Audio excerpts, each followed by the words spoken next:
This video is part 2 of Chapter 7, Developmental Psychology for PSY 110S, the Psychological Sciences.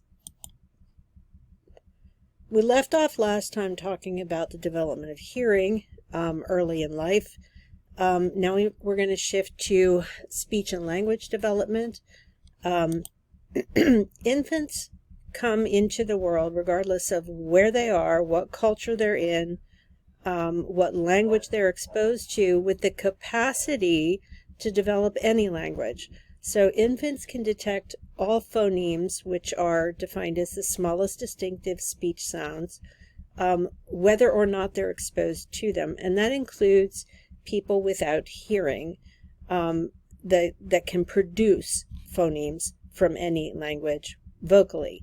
To learn a language, infants, though, to learn to speak, to perceive, to understand language, you have to be able to first detect those differences between phonemes. And they can do so pretty soon after birth. There's some evidence that babies are starting to develop some of those basics of phonemic recognition, even in utero, but much more evidence that they do so quite quickly after birth. By 12 months, though, of exposure to a native language or languages, in the case of houses, homes where more than one language is spoken, whatever languages that the baby is exposed to during that first year will become the focus of their development of speech and language. So while babies come into the world with the capacity to hear and process all phonemes, by 12 months they're going to prune that back and focus exclusively on the languages to which they've been exposed. So for someone like me, I was only exposed to English as an infant. So by 12 months, I retained pretty much only the phonemes associated with English language. I have a friend, though, who had one parent who was German, one parent who was American, and heard both German and English from birth in pretty much equal measure, and developed both languages, both in terms of perceiving and speaking, and retained phonemes for both languages, but not for other languages. So there are many, many, many, many languages across the globe. We don't have phonemes for all of them because of this pruning. Infants, basically the rule is you come into the world prepared to learn whatever language you happen to be exposed to. And then over time, your experiences are going to hone that down and make it more precise. Language learning tends to follow a pretty predictable trajectory under normal circumstances. Now, again, what caregivers, what parents, what practitioners are going to be looking for is for infants and small children to hit milestones at an appropriate time. If they do not hit those milestones on time or by the normative time, then that can be a cause for concern. So infants, their first methods of communication are simply through crying, and they do a lot of it. When they're uncomfortable, when they're hungry, when they're in pain, they tend to cry. They can also communicate through facial expressions. Babies, infants come into the world with a certain degree of cuteness, and it doesn't matter what species you're talking about, there's a certain cuteness expectation. And that cuteness keeps us looking at them and caring for them and looking after them. Crying is kind of like, 911, parent, you need to take care of me. But then, gazing and over the course of infancy, smiling, those sorts of communications become evident as well. Infants do tend to prefer what we, in everyday speech call baby talk. It's the same kind of talk that many people do to their pets as well. It's often referred to as parentese. And what we're doing with that is raising the voice to assert a somewhat higher octave. It's most noticeable when you hear males who have lower voices, baby talking to little kids, because their voices are so low, they're going to raise that octave up. And then it's also very sing-songy. There's a lot of up and down to this speech because you really want to make nice language with the baby. And you'll catch yourself, even the most educated people, when they're faced with an adorable baby or even a puppy, will shift into that sort of baby talk pretty naturally. So we seem to be, from an evolutionary standpoint, predisposed to speak to infants in this particular way, and they do tend to prefer it. At about 6 or 7 months, babies start to babble, and this involves repeating syllables. It can include, consonants and vowels, so things like bas and das and whatever. These aren't words. It's practicing putting sounds together, and they're the sounds that are the easiest for that little 6 or 7 month old to produce. At about 1, infants are going to start producing words that have meaning. So they may use labels to refer to moms and dads, to siblings, to caregivers, and as well as the things in their environment. Infants are going to start using what are called hollow phrases. So these are words that contain complete ideas. For example, if an infant, up to closing in on a year, they're very thirsty, rather than saying, "I am thirsty, could I have a drink?" They're just going to go, "Drink?" and put the question mark on the end of it, and it's an entire thought. So those are hollow phrases. Or if a 1-year-old is sitting on the floor and they reach up and they go, "Up," that means pick me up. Human, who is an adult. Vocabulary growth is going to move slowly until about 1.5 years, and then it's just going to blow up. So there's a rapid increase in words per month past that 18-month period of time. Now, there are tremendous individual differences in the speed of language development, but by the time you get to about 2, so between 18 months and 24 months, you should be seeing that explosion in the number of words learned, and then kids are going to start creating combinations of words. So instead of just drink, they may say drink juice, drink milk, drink water, or qualifiers like drink is good, drink good, or dog is bad, because they may hear us grown-ups talking about other creatures in the house that way. So a lot of 2-word statements, those start to expand, and then with time you're going to add even more nuance. From 2 to 5, what kids are picking up from the people they're exposed to is grammar and sort of the rules and structures that dictate the language that they're surrounded by. So that's where you see, learning about things like contractions and verb tenses and all the little nuances of the way a language is constructed. Across this period of time, you will have things called overextensions and underextensions.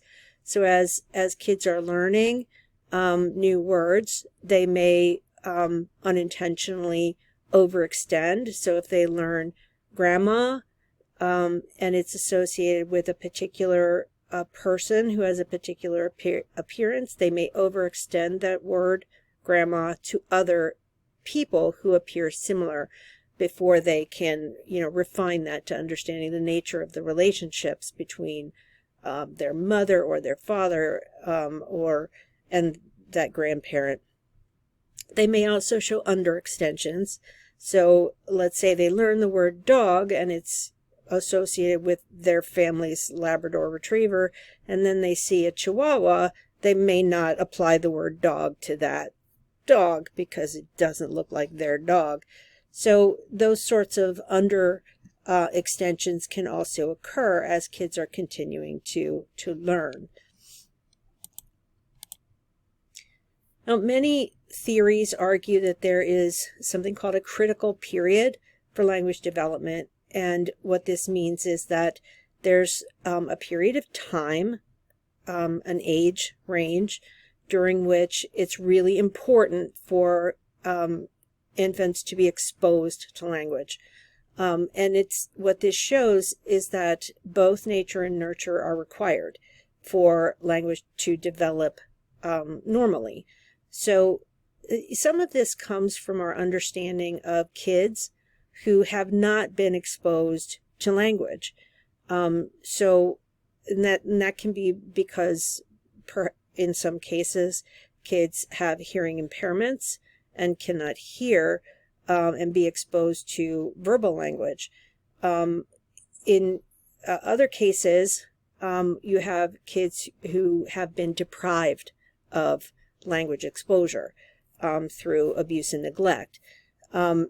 What's been found is that, when you have that complete or mostly avoidance of exposing an infant, a toddler, a young child to language, they may miss that critical period for full, complete, nuanced language development.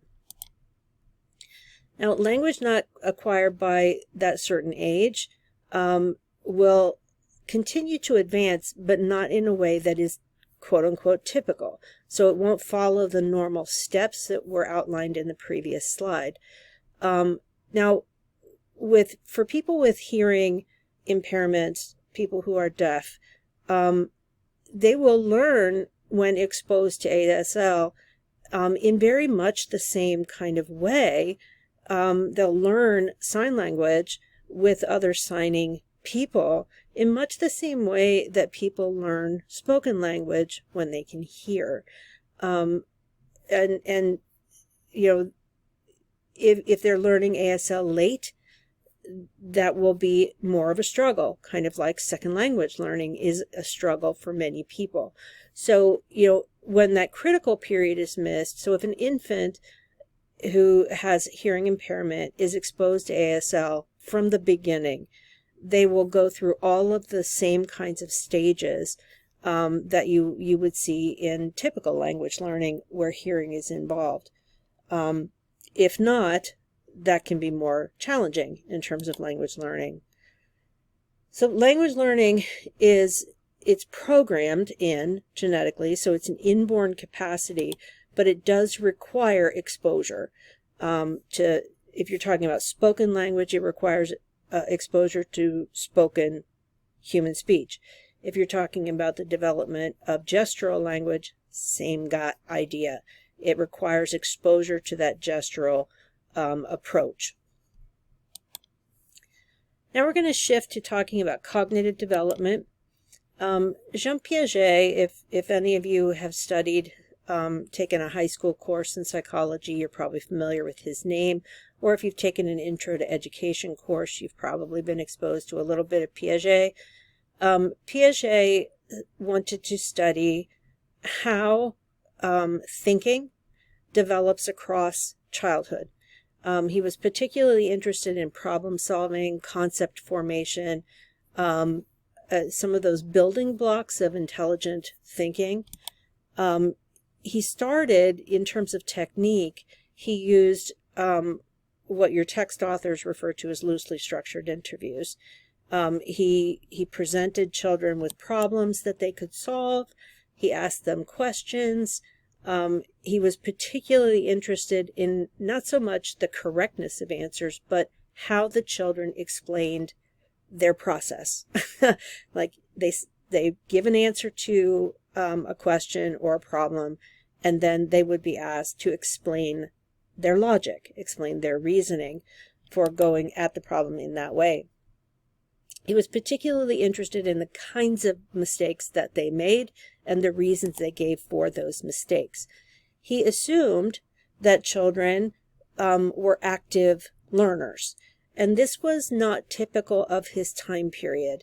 It was assumed, both by philosophers and early psychologists, that kids were just basically blank slate sponges that soaked stuff in, and we filled it up. So the world of adults just sort of poured stuff in onto that blank slate. Jean Piaget assumed that children, over the course of development, are active participants in what they learn.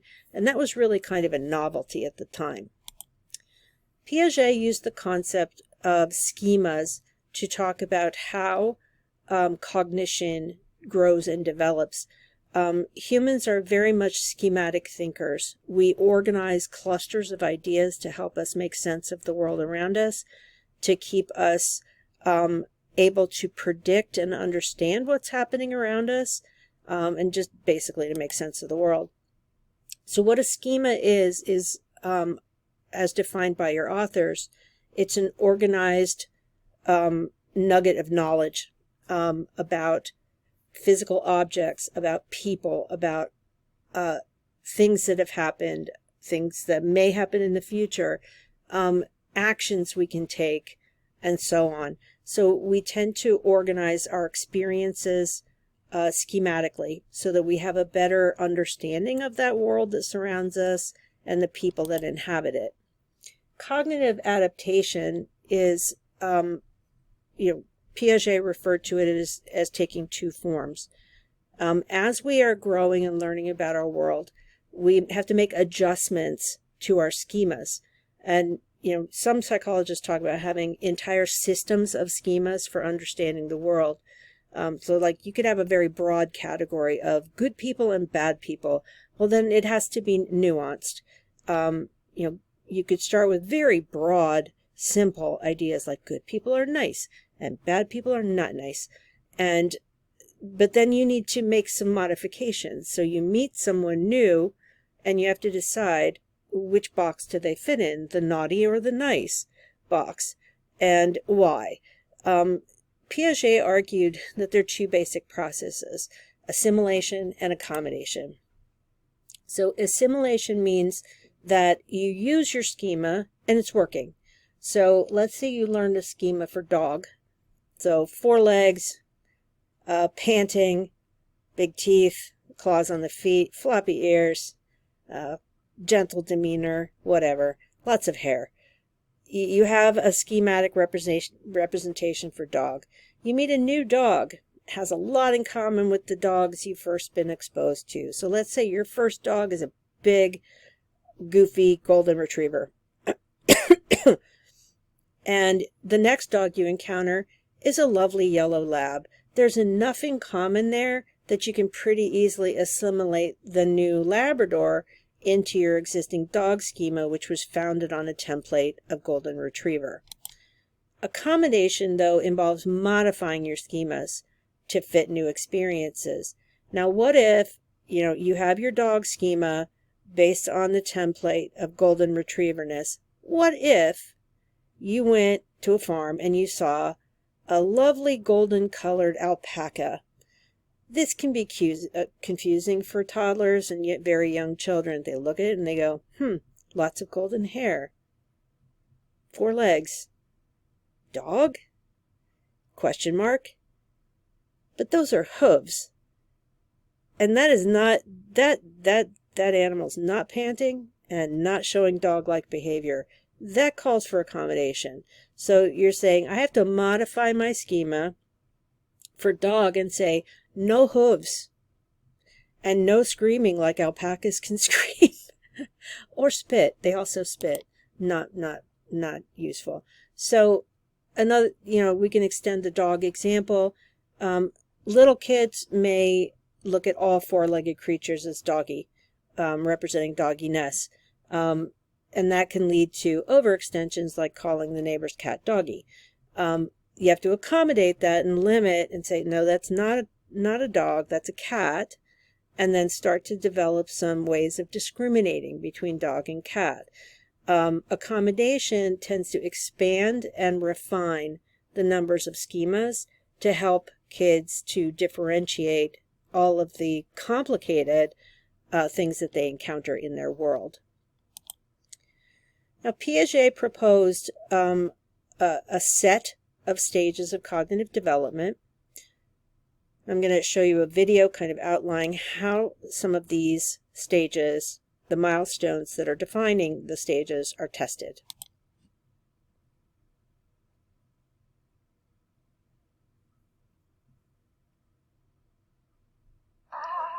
New babies aren't quite sure what happens to objects when they leave their sight. Sky's mom keeps disappearing and reappearing. No wonder peekaboo is so much fun. During their first year, however, infants will learn an important concept: object permanence. Everything has a life of its own, even if it is out of sight. At Maya's age, babies know to look for the object, but they might not have everything else straight. 10-month-old Simon is about to make a classic mistake. Although he watched us place the toy plane under the white cloth, he'll look for it where he last found it, not where he watched us hide it. Can you look at these two glasses? Do you think that they have the same amount of juice? You think they have the same? Okay. Now we're going to pour this juice into this glass.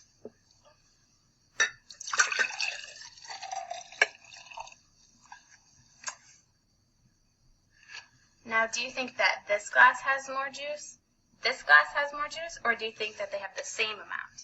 That one has more. This one has more, and why do you think that this one has more? Because it's taller. Okay, you ready? Okay. Does this row have more quarters? Does this row have more quarters, or do they have the same? 1, 2, 3. 1, 2, 3, 4, 5. 1, 2, 3, 4, 5. They're both the same. They're the same? 5, 5. Okay.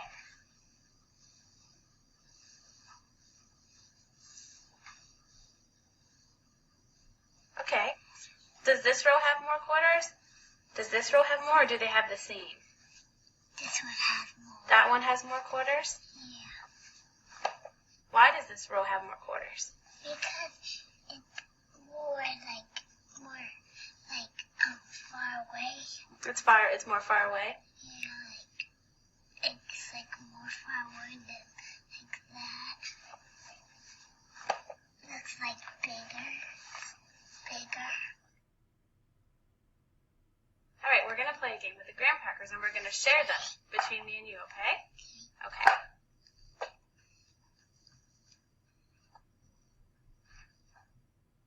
Do you think that we shared those fairly? No. No, why not? You have those and I have this one. Well, what if we try this? Okay, can I put this down right there? Okay. Now is it fair? Yeah. Yeah, why is it fair now? Because we both have two. Can you tell me what you see when you look at that from where you're sitting? What are some of the things that you see? And a cat. A cat. And a tree and a barn. Okay, now we're going to do the same thing. Can you tell me what you see when you look at it from that stool?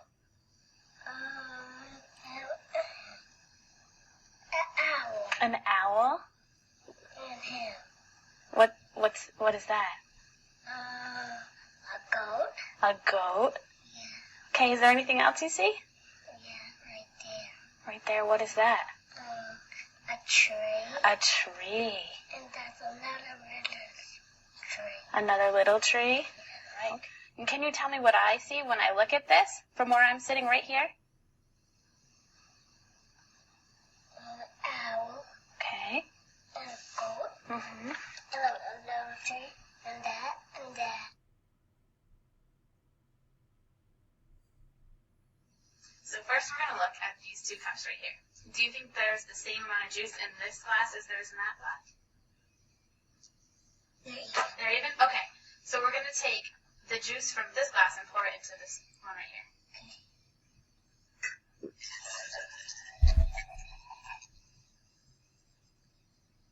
Okay, so now we're going to look at this glass and that one. So do you think that there's more juice in this glass, more juice in this glass, or do you think that they have the same amount? Same amount. Okay, why do you think that they have the same amount? Just because this is skinny doesn't mean it's not the same amount. It has the same amount of juice in it, but this one is just wider and this one's skinnier, but they have the same amount of juice in it. It says, if you hit a glass with a hammer, the glass will break. I knew that. And then this one says, Dawn hit a glass with a hammer. I knew that too. So what happened to the glass? It broke It broke. Why did it break? because the hammer's hard. If you hit a glass with a feather, the glass will break. No, it won't. And this is the second rule. Dawn hit a glass with a feather. What happened to the glass? Nothing. Nothing happened. Why didn't anything happen? Because the feather was soft.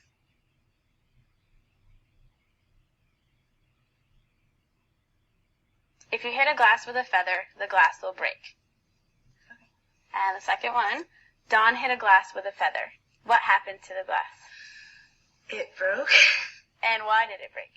Because the rule says if you hit a glass with a feather, it'll break. So if you hit a glass with a feather, it broke.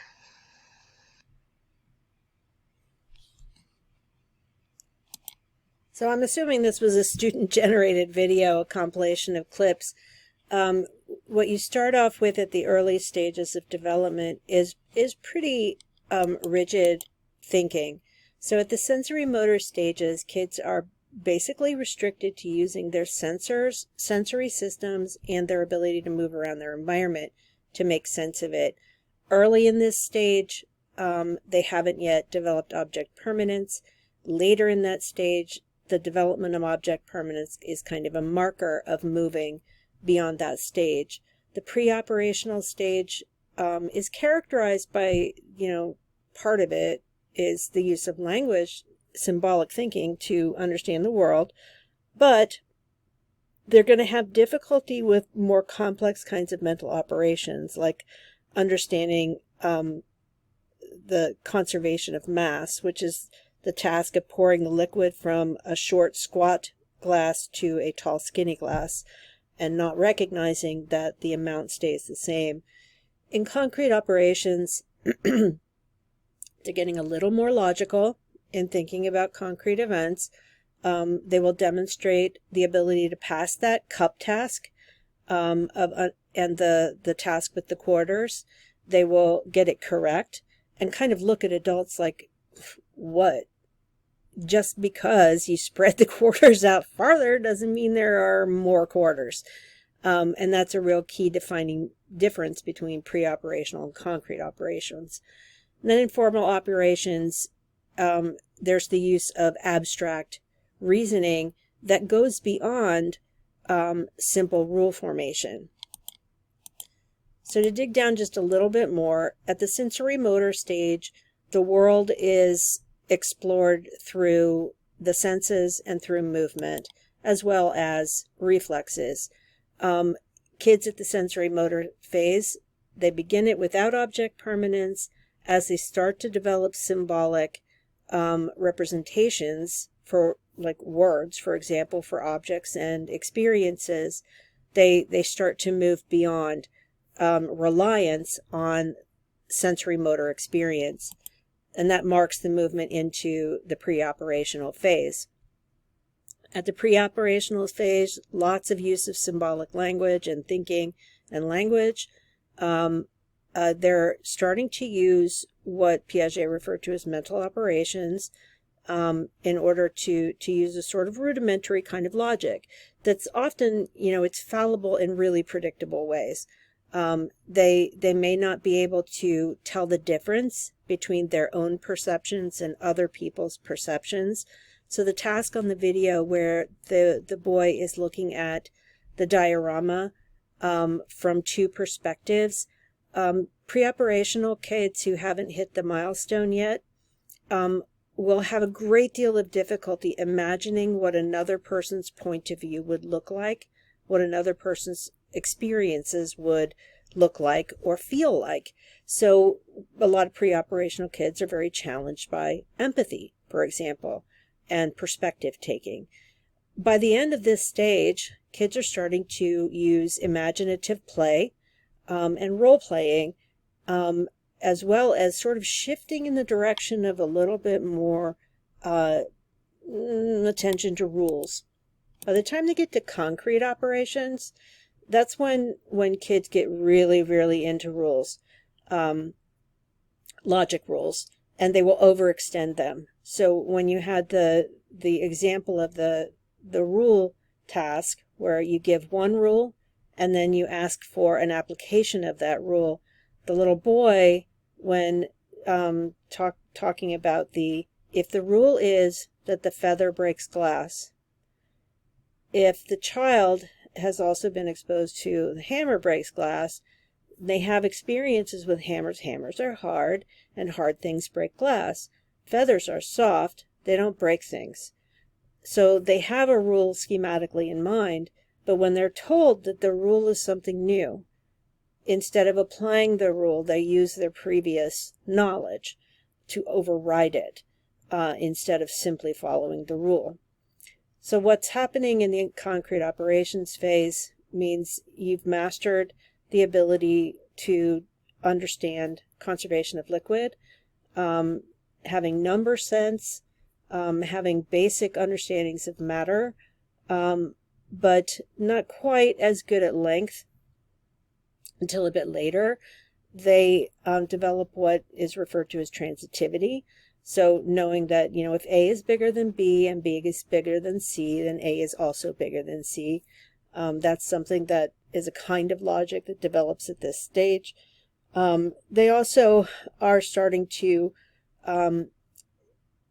tether their reasoning to real world experiences, as opposed to hypotheticals.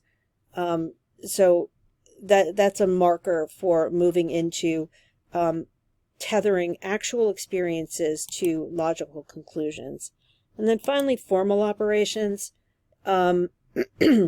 Here, Piaget, given that he was a Western thinker, there's in his model, there is a bias in the direction of valuing as the highest level of thinking hypothetical deductive thought.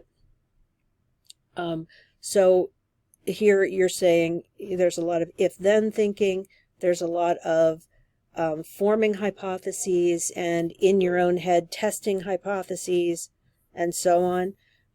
So evaluating the logic of verbal statements, and then applying that logic. So when you had the older child, the teen, who sits down and is told, here's the rule is the feather hits the glass breaks. And then ask them to apply the rule later. Someone touches the glass with the feather, what happened? You're to say the glass breaks, because you're applying the rule rather than trying to over logic it, just applying the rule. Now, many of the basic aspects of Piaget's concepts, originally he had some pretty rigid expectations of when these abilities would appear. In part, his estimates of the age ranges needed to be refined when new methods of evaluating kids' abilities became available. So many theorists argued that some of these things, like object permanence, actually were evolving earlier in child development than Piaget suspected. And part of that was because he was relying on more motor ability. Like if you hide the toy, the baby needs to be able to move the blanket to show you that they know where the toy is. Well, it's been shown before kids have that kind of physical control, babies can show object permanence if you set up the task right. So some of his key concepts appear to to come at an earlier age. Also, I mentioned just a second ago that there's a bias in Piagetian theory toward a preference for hypothetico-deductive reasoning as the highest form of thinking. Not all people reach that level of thought because it is highly dependent on having had a formal education well beyond elementary school. Not everybody gets that, and not everybody gets a high-quality experience there, nor does everybody's life demand that kind of thinking in order for the person to be successful. As such, the theory is kind of biased in the direction of people raised in a Western cultural context. So people who have been in school in a Western context are going to be drilled from very early on hypothetico-deductive reasoning. I think my kids were exposed to the scientific method in like the 3rd grade. Many other cultures, that's just not a thing that's done. So it may lead to sort of these interpretations that some cultures are less well developed than other cultures based on Piagetian theory. And that's really not appropriate. It's more about the education system and the expectations that we have of kids growing and developing in a Western space. Piaget also didn't really do much theorizing beyond adolescence. So like many of his time period, the assumption was once childhood is over, there's really not a lot that's going on in terms of development, in terms of cognitive change. So the theory kind of maxes out at adolescence. Broadly speaking, just to pull some of these threads together, one of the major criticisms of Piagetian theory is that Western bias and the failure to consider how culture and environment impact cognitive development for ill or for good. For example, if you're a culture that lives out, not in houses, works the land, is fairly nomadic, the tasks that are required of daily living are not the same kinds of tasks that are demanded of little kids in our world who go to preschool and then go to elementary school and then high school and so on and so on. So the kinds of challenges that they face may leave them advantaged in some domains and disadvantaged in others based on the environment that their cognition and cognitive skills developed in. I'll give you a concrete example of that.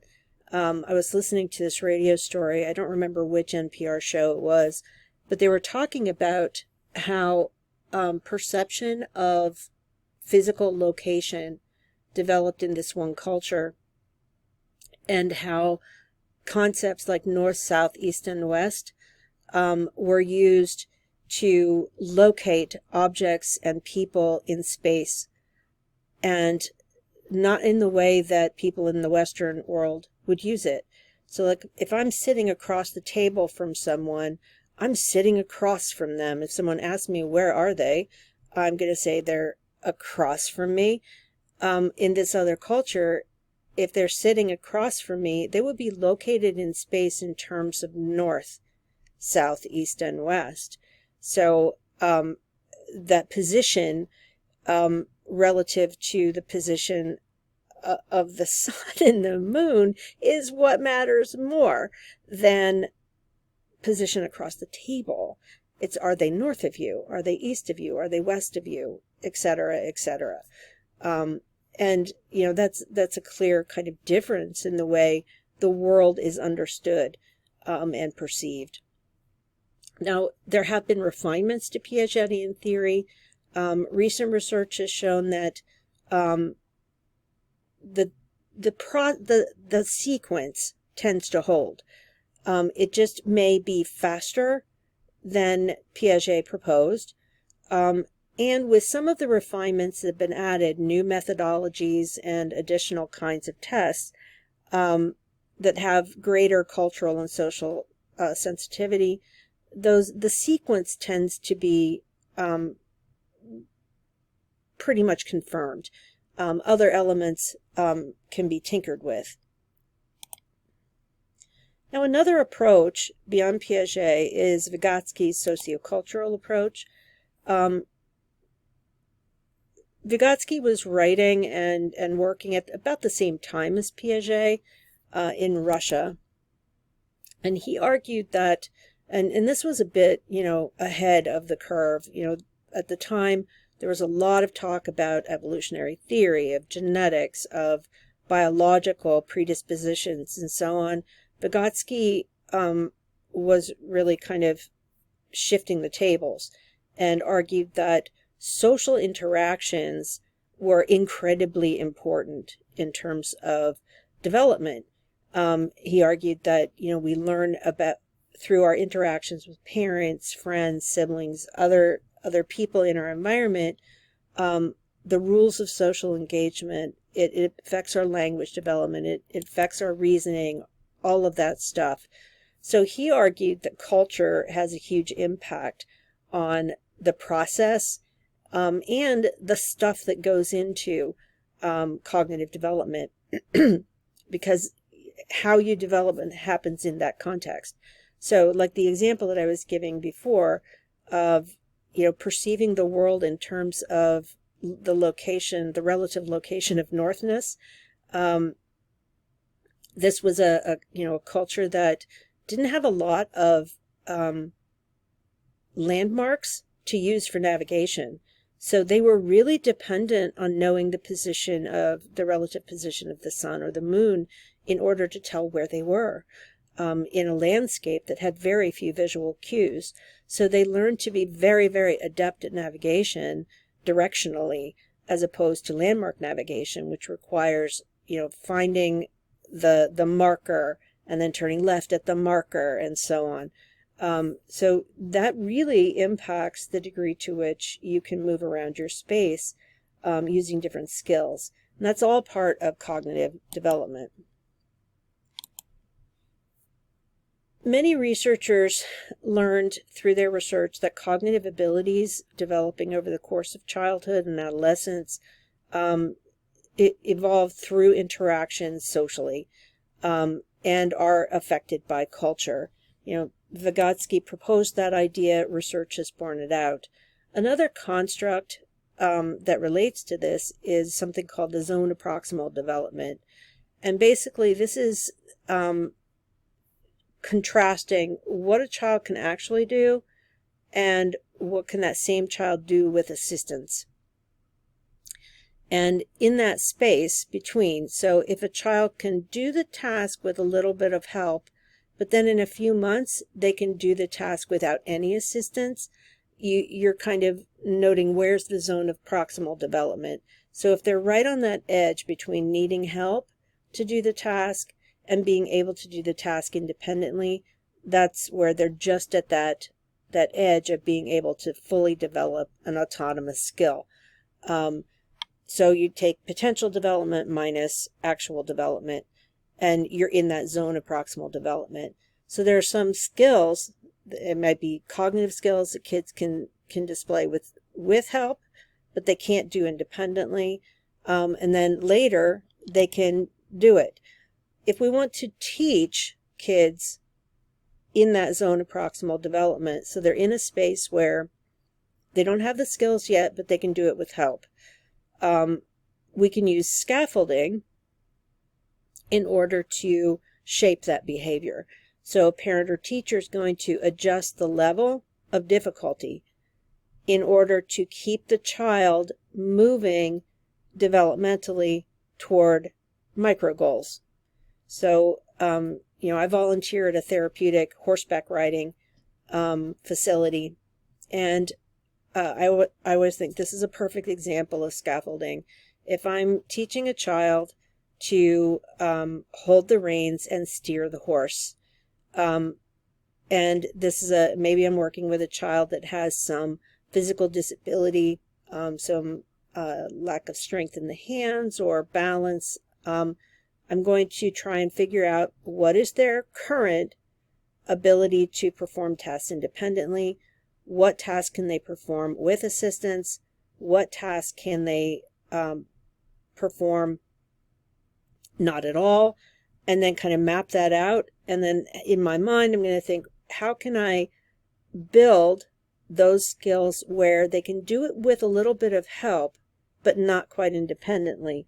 How can I scaffold that so that they can then develop that that skill and move toward independence? So what the teacher or the parent is doing is saying, how much assistance do they need?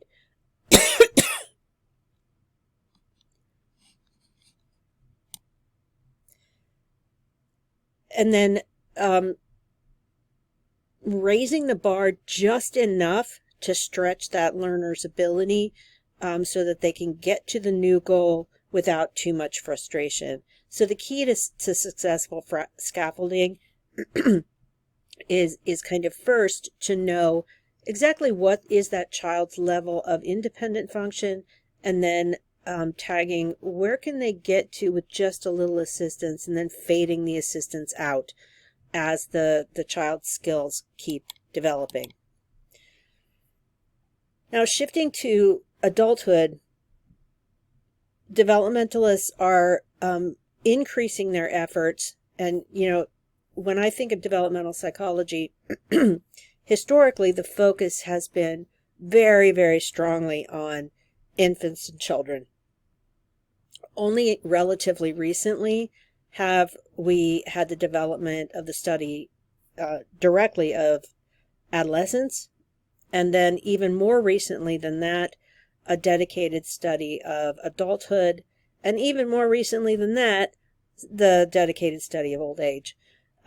Because, the old assumptions were, once you got out of childhood, there isn't a whole lot that happens other than skills degrade, which is a really sad way of looking at things. So studying adulthood, you have a couple of basic options, and your authors focus on, how have we studied cognitive skills and things like intelligence. You can do what are called cross-sectional designs, where you recruit people of different ages and compare them with one another. And with intelligence, just using that as an example, one consistent finding is that intelligence test scores, and, based on the last chapter, some of the difficulties with that, but just using it as an example, we can show that people's scores decline as they age. Now, do they decline a ton? There are tremendous individual differences. Some people's intelligence scores don't change at all. Some people continue to show incremental gains, not very many. Some people show precipitous declines. So on average, when you make these comparisons, younger people outscore older people, and their abilities start to decline with age. There are cohort effects. People of a given age may be impacted by factors that are special to their generation. So, for example, if you're looking just at verbal scores on various kinds of achievement tests or intelligence tests, there have been some studies, not a lot yet, showing that different philosophies of teaching reading have had differential effects in terms of scores on these tests, with some types of models for teaching reading showing superior outcomes versus other kinds of models. Now, another option is to use a longitudinal design, and this is a much more difficult type of research to do, largely because you have to follow the same group of people over a very long period of time. And from just a sort of pragmatic standpoint, it's hard. It's hard work to do. So your authors give you the example of the Seattle longitudinal study, where they wanted to study intelligence changes with age. And the research started in 1956 and ended in 1998. That's a dedicated group of researchers there to hang in with that group of originally 5,000 participants who were contacted every 7 months. Now, not everybody's going to stick through that entire process, but that was the goal. And what they found was that most intellectual abilities are going to decline somewhat by the time we reach 60, but the decline is not large, barring accident or illness affecting cognition directly. The decline doesn't get really big until people reach the age of 80 or so. Those who experience the least decline tend to be those who are healthier overall, who are more wealthy, who have higher SES, socioeconomic status, and who spend a lot of time engaging in activities that are intellectually stimulating. So they use their minds. It's kind of a use it or lose it sort of philosophy. Another topic that is considered, and we talked about this really briefly in the last chapter, is the difference between crystallized and fluid intelligence, and then looking at how those change with age. Crystallized intelligence is that form of knowledge that refers to just acquiring facts, acquiring verbal skills, number skills. We tend to just accumulate these things with age. And learn them, and they just pile up, and we get more and more crystallized intelligence with time. Fluid intelligence, on the other hand, requires a certain degree of speed. So fluid intelligence, the stuff that is involved in abstract thought, problem solving, we get slower with age. We may make more mistakes with age. So fluid intelligence, on average, does tend to decline the older we get, although not as precipitously as you might think. Some individuals beyond their 70s continue to be very, very fluid in their thinking, particularly when those factors that were mentioned on the previous slide are in play, when they're very healthy, when they're physically active, when they have access to good nutrition and health care, and when they keep their minds very busy. Fluid intelligence tends to be preserved more. And that concludes part 2